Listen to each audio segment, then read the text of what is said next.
Hello dear, कैसे हैं आप सब। तो डियर हम लोग जो है आपका एनसीईआरटी क्लास 6 का ठीक है स्टार्ट किए हुए ज्योग्राफी और हम लोग चैप्टर 4 कर रहे हैं। ठीक है, तो आपका हिस्ट्री जो है ना वो कंप्लीट हो चुका है और उसका जो है आप प्लेलिस्ट में जाके देख सकते हैं। और ज्योग्राफी जो है हम लोग क्लास 4 कर रहे हैं, तो इसका एक पार्ट हो चुका है, सेकेंड पार्ट हम लोग करने वाले हैं। तो चलिए स्टार्ट करते हैं सेकेंड पार्ट आज का क्लास। तो डियर अगर आप चैनल में नए हैं तो सबसे पहले चैनल को सब्सक्राइब कर लीजिएगा अगर ये वीडियो आपके लिए हेल्पफुल होगा तो। ठीक है, तो आज के क्लास में हम लोग डिस्कस करने वाले हैं आपका दिशा के बारे में। ठीक है, इससे पहले जो है हम लोग कर चुके हैं, आप जो है फर्स्ट पार्ट जाके देख सकते हैं।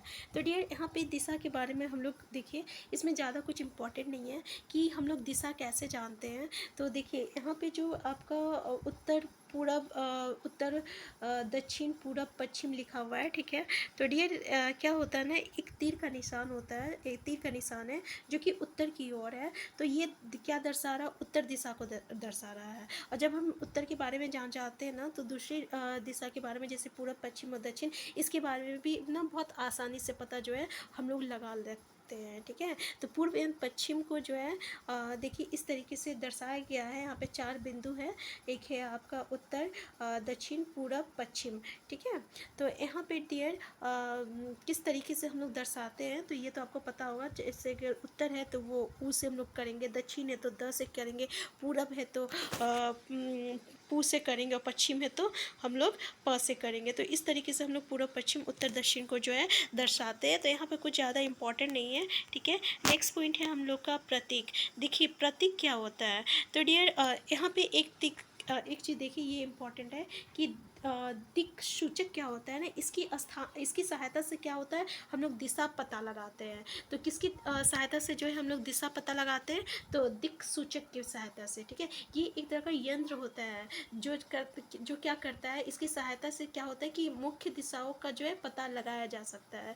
ठीक है, इसकी चुंबकीय सुई की दिशा जो है हमेशा उत्तर और दक्षिण दिशा में होती है। तो याद रखिएगा कि दिक् सूचक जो रहता है, इसकी सहायता से हम दिशा पता लगाते हैं और इसकी जो चुंबकीय सुई जो होती है ना, हमेशा उत्तर और दक्षिण की ओर रहता है। ठीक है, तो दिशा में इतना ही कुछ था, कुछ खास इंपॉर्टेंट नहीं है।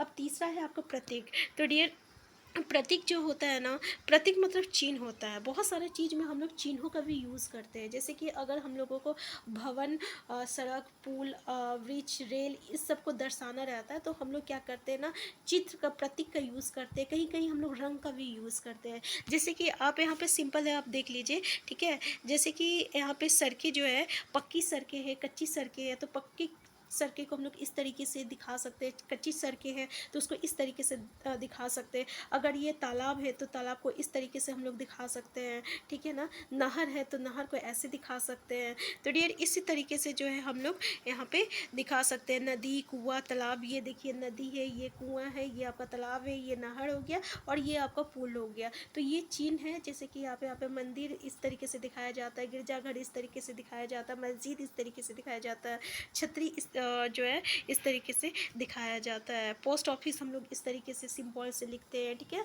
इसी तरह पोस्ट एवं टेलीग्राफ ऑफिस जो रहते हैं इस तरीके से लिखते हैं, पुलिस स्टेशन इस तरीके से लिखते हैं, पेड़ पौधे को हम लोग इस तरीके से दर्शाते हैं। तो डियर ये इस चीन के बारे में तो आप लोगों को पता होगा, तो इसमें भी कुछ खास है नहीं, बस ये आपको कुछ कुछ जो है थोड़ा सा बस वही आप एक बार देख लीजिएगा। ठीक है, तो डियर यहाँ पे जो है रेखा चित्र क्या होता है।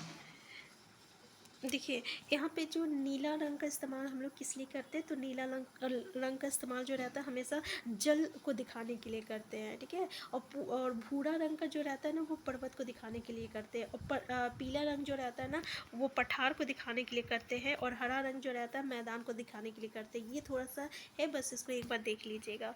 देखिए रेखा चित्र क्या होता है डियर, तो रेखा चित्र जो रहता है ना एक आरेखन होता है जो कि पैमाने पर आधारित ना होकर यादाश्त और स्थानीय प्रेक्षण पर आधारित होता है। इसका मतलब क्या हुआ कि मान लीजिए आप अपने दोस्त के घर जा रहे हैं। ठीक है, तो आपको उसका रास्ता पता नहीं है, लेकिन वो आपको जो है वो बताएगा, देखो इस तरीके से आना, इस तरीके से जाना, इस तरीके से जाना, वो इस तरीके से वो इधर इस उत्तर की तरफ आना, फिर पूरब की तरफ जाना, फिर पश्चिम की ओर जाना। इस तरीके से वो एक जो है रेखा खींच के तुम आप लोगों को मानचित्र खींच के दे देगा। तो उस मानचित्र को हम लोग क्या कहेंगे, रेखा चित्र मानचित्र कहते हैं।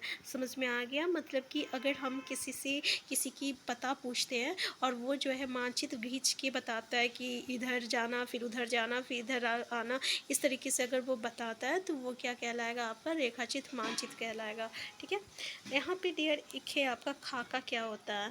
तो देखिए एक छोटे क्षेत्र का बड़े पैमाने पर खींचा गया रेखाचित्र जो होता है ना, वो खाका कहलाता है। यानी छोटे क्षेत्र का बड़े पैमाने पर खींचा, यानी एक बड़े पैमाने वाले मानचित्र से जो है हम बहुत सारी जानकारी लेते हैं। जैसे कि लेकिन इसमें कुछ चीज़ें ऐसी होती है जिन्हें हम कभी कभी जो है जानना चाहते हैं। जैसे कि अगर हम किसी कमरे की लंबाई एवं चौड़ाई की बात करें तो इसे हम मानचित्र में नहीं दिखा सकते हैं। तो उस समय जो रहता है हम लोग जो रहता है बड़े पैमाने वाला एक रेखांचित्र खींच ले सकते हैं। ठीक है। इसको हम लोग क्या कहते हैं, खाका कहते हैं। तो खाका क्या कहते हैं, तो समझ में आ गया।